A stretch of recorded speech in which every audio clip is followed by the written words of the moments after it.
అందరికీ నమస్తే, welcome to our channel. Thopudurthi Prakash Reddy గారు రీసెంట్గా పరిటాల రవి గారి గురించి, అలాగే సునీత గారి గురించి, వాళ్ళ కుటుంబ సభ్యుల గురించి కొన్ని వ్యాఖ్యలు అయితే చేయడం జరిగింది. ఎక్కడ పరిటాల రవి గారి అభిమానులు ఆయన పైన మళ్ళీ దాడి చేస్తారేమో అని చెప్పేసి ఆయన ఏకంగా ఆయన దగ్గర కాస్త రాళ్ళు, అదేవిధంగా బీరు సీసాలు కూడా ఆయన స్టాక్ పెట్టుకోవడం జరిగింది. అయితే మరి ఈ అంశం పైన మనతో పాటు విశ్లేషించడానికి ఉన్నారు పొలిటికల్ అనలిస్ట్ శ్రీలీల గారు. మరి నమస్తే అండి. నమస్తే madam. Topudurthi Prakash versus MS Raju గారు. సో అసలు ఏంటి, ఏం జరిగింది, ఎందుకు ఈ విధమైనటువంటి వివాదం ఏర్పడింది అంటారు? అంటే ఇక్కడ పొలిటికల్గా ఎన్నైనా ఉంటాయి, సవాళ్ళు, ప్రతి సవాళ్ళు, ఆరోపణలు, అవి నిరూపించుకోవటాలు, అదే జరిగింది అక్కడ కూడా. కాకపోతే ఎందుకు ఇది వైలెంట్గా మారింది, ఎందుకు ఈ రోజు దీని గురించి మనం ప్రత్యేకించి చర్చించుకోవాల్సి వచ్చిందంటే క్రూరత్వమైన మనస్తత్వం ఎవరిది అంటే తోపుదుర్తి ప్రకాష్ గారిది. ఒక ఎమ్మెల్యేగా పనిచేసి మీరు ఆ నియోజకవర్గ ప్రజల దృష్టిలో మీరు ఎలా ఉన్నారు అనేది ఈ రోజున మీ ఓటమే చెప్తుంది. ఎందుకు ఓడించారంటే ఈ రోజున మీరు చేసిన పని చెప్తుంది.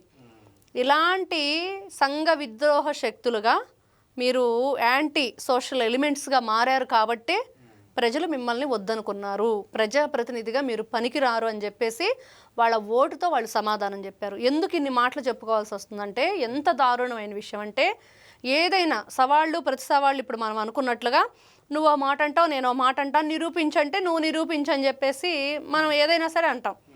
కానీ అన్నన్ని రాళ్ళ ఇంట్లో అన్నన్ని ఖాళీ బీరు సీసాలు తీసుకొచ్చి మీరు నిల్వ చేసి ఎవరిని చంపేద్దామని?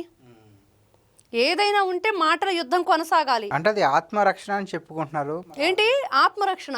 మరి ఆ విధమైనటువంటి ఆత్మరక్షణ ఎప్పుడన్నా విన్నారా? లేదంటే జగన్మోహన్ రెడ్డి ఆత్మరక్షణ అంటే కోడి కత్తి కేసు, గులకరాయి కేసు, లేకపోతే అంగళ్ళు దాడిలో నారా చంద్రబాబు నాయుడు గారి మీద వీళ్లే దాడి చేసి ఆ రోజున ఆయన మీదే అటెంప్ట్ మర్డర్ కేసు పెట్టారు తెలుసా? ఆయన ఎవరినో ఇచ్చేయిపోయాడని. ఆ రోజున ఆయన దగ్గర ఉన్న సెక్యూరిటీ కూడా తలల పగిలిన సన్నివేశం మనం చూసాం. ఈ రాళ్ల దాడి వీళ్ళకి కొత్త కాదు. వీళ్ళ పార్టీ ఇక నుంచి గొడ్డల పార్టీ కూడా అయిపోయింది. ఒక గులకరాయి పార్టీ అని చెప్పి పెట్టుకోవాలి. ఎందుకంటే పొదిలిలో పొగాకు రైతుల్ని పరామర్శించడానికి వైఎస్ జగన్మోహన్ రెడ్డి వెళుతూ ఆయన కాన్వాయ్లో రాళ్లు పెట్టుకొని వెళ్ళారు. ఈ విధంగానే ఇనుప రాడ్లు, కత్తులు అన్నీ పెట్టుకొని వెళ్ళారు. ఆ రాళ్లతో దాడి చేశారు. కానిస్టేబుల్స్ తలలు పగిలినవి, మహిళల మీద దాడి చేశారు. మరి వీళ్ళు ఈ రాళ్ల దాడి ఏంటి?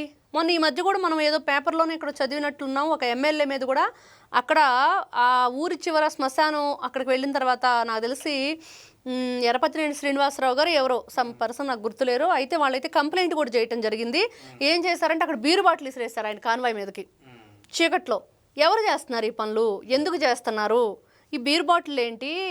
ఎవరైనా సరే నన్ను నేను రక్షించుకోవటం కోసం ఇలా చేశాను అంటే ఎలా ఆలోచించాలి? అంటే ఆత్మరక్షణ కోసం అంటే పోలీసుల్ని కలవడం కావచ్చు, లేదంటే ఎక్కువగా సెక్యూరిటీ పెట్టించుకోవడం, లేదు అంత కూడా కాదు, ఇంకా అల్ట్రా ప్రో లాగా వెళ్ళాలనుకుంటే కనుక ఒక లైసెన్స్డ్ రివాల్వర్ కూడా క్యారీ చేసుకుంటారు కొంతమంది. పర్మిషన్ పెట్టుకుంటే ఇస్తారు, దాందే ఉంది. ఎవరైనా సరే మనకి ఇది ఉంది ప్రాబ్లం అంటే రివాల్వర్ ఇస్తారు, లైసెన్స్ గన్. అవును. మరి ఇటువంటి వస్తువులు పెట్టుకొని ఆత్మరక్షణ అంటే ఏ విధంగా అంటారు? అంటే మనం గతంలో చూసాం, ఒక గులకరాయి కేసా, ఒక కోడి కత్తి కేసా, లేకపోతే ఇవన్నీ ఇట్లా కూడా జరుగుతాయంటే వాళ్ళు దేనికైనా తెగిస్తారు, ఏ విధంగానైనా వాళ్ళు. మరి మొన్న అమరావతిలో జరిగింది ఏంటి? ఇంత పెద్ద రాయి తీసుకుని కానిస్టేబుల్ కొట్టేసి ఒక కోడిగుడ్డు తీసుకుని అవినాష్ను కొడతావా? ఎవరు చేశారు? అవినాష్ను కూడా అదే రాయి ఎందుకు తగలలేదు? అవినాష్ కోడిగుడ్లు ఎందుకు తగిలినాయి? పోలీసులకు రాళ్ళు ఎట్లా తగిలినాయి? అది కూడా వాళ్ళే చెప్పాలి. వాళ్ళ నాటకాలు చూడండి ఎలా ఆడతారో. మరి ఆ రోజున ఎవరు కూడా ఆ రోజున చూసాం అన్నీ కూడా. ఎక్కడ చూసినా ఆ రాళ్ళు ఎవరు తెచ్చారు, ఎవరు వేసారు, ఆ వేసిన వ్యక్తి ఏ గ్రూప్ లోకి వెళ్ళి కూర్చున్నాడు, సైలెంట్ గా తెలియకుండా నిలబడ్డాడు వాళ్ళ వెనక, ఎవరు తల పగిలింది చూసాం. మళ్ళా అమరావతి రైతులు రాళ్ళదాడి అని చెప్పేసి వీళ్ళు మాట్లాడటం. ఎక్కడి నుంచి నీచమైన సంస్కృతిని తెచ్చుకున్నారు మీరు? బాబాయ్నేమో గొడ్డలతో వేసేసారు, తల్లి చెల్లినేమో బయటికి గెంటేశారు, ఇంకో బాబాయ్ కూతురేమో ఇంకా కోర్టులు, పోలీస్ స్టేషన్లు అని చెప్పి పాపం ఆవిడ కేసుల మీద కేసులు తిరుగుతూనే ఉంది. మరి ఇంకా జగన్మోహన్ రెడ్డి గారి విషయానికి వస్తే ఇంకా ఆయన 5 సంవత్సరాల అరాచక పరిపాలనకు నిదర్శనంగా ఈ రోజున ప్రజలు ఎక్కడ కూర్చోబెట్టారో కూడా చూసాం. అయినా మేము ఇంతే ఉంటాం, మేము ఇలానే ఉంటాం. ఇప్పుడు ఎంఎస్ రాజు గారు ఒకటే అడిగారు, నేను అక్రమంగా ఆస్తులు కూడా పెడితే, నేను అక్రమ సంపాదన చేస్తే, మేము నిజంగానే ఆ విధంగా చేసినట్టు నిరూపించు, నేను ఇంటికి వస్తున్నా. నువ్వు అది నిరూపించకపోతే చెంప చెప్పు తీసుకుని కొట్టేస్తాను, చెప్పుతోటి నీ చెంప పగిలిద్దని కూడా చెప్పాడు.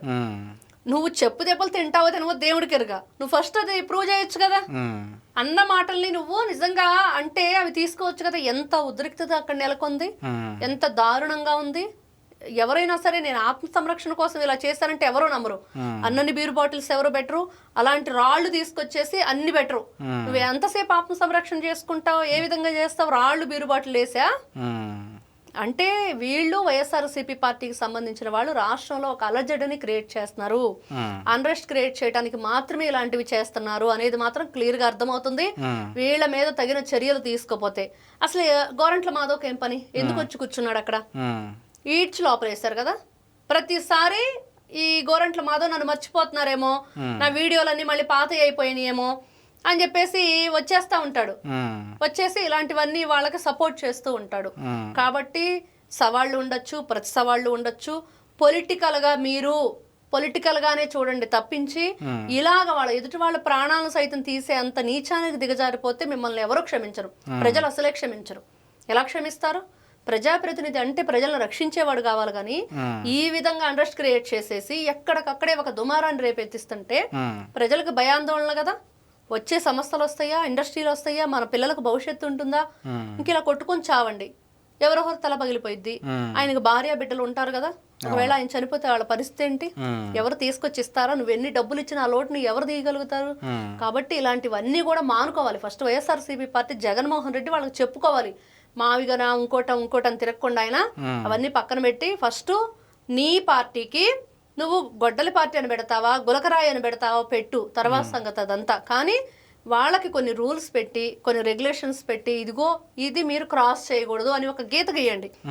అప్పుడు ఆ పార్టీని గుర్తిస్తారు. అలా కాకుండా నేను ప్రధాన ప్రతిపక్ష హోదా కావాలి, మాది ప్రధాన ప్రతిపక్ష పార్టీ అంటే దేనికి ప్రతిపక్ష పార్టీ మీది? ఇలాంటివన్నీ చేయటానికి ప్రతిపక్ష పార్టీనా?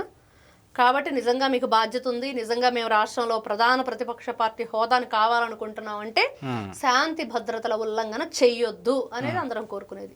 ఓకే, థ్యాంక్ యూ అండి. నమస్తే.